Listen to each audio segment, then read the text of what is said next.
let me give you a little history about Mobile Micah.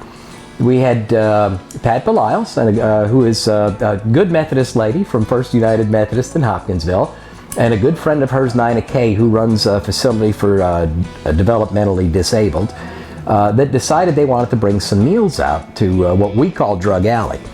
And so we started out with about 20 or 30 meals in go boxes. And they were using their, one of them has an SUV. Well, 20 or 30 led to 40 or 50, and I think 2 weeks ago we sent out 100 meals, and they're hot meals. Well, of course, 100 meals, no matter what size of SUV you've got, they outgrew it, and they knew they were getting ready to outgrow it, so they said, we can use a truck. Well, we found a truck, a little delivery truck for $8,500, which we don't have. And so the director decided to put it up on Facebook. In just 2 weeks, there was $12,000 raised between Facebook people and church people and Methodist church people. There were several Methodist churches that made large donations as well.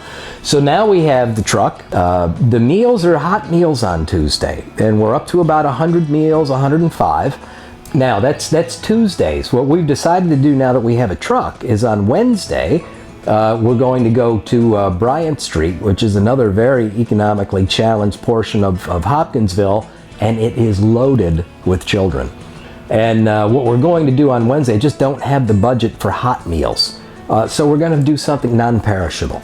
And we'll get that figured out. Ramen noodles, macaroni and cheese, tuna, just whatever we can stick in a sack, which sacks are free and go boxes are expensive. So we could use go boxes if anybody wants to donate.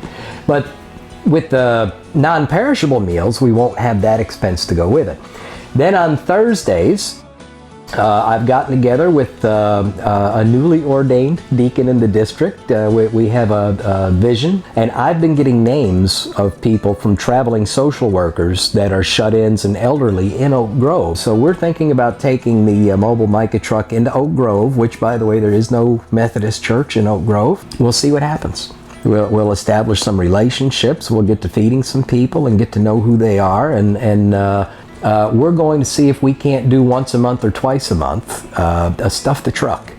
But we'd emphasize the non-perishable stuff that we'll be going out an extra 2 or 3 days a week with. But we could do the big church and then the satellites around them as well. So I do go out and speak to a lot of churches about Micah, and that it has become a real community project. The local community and the Methodist community, they're on board now, understanding it's a district mission.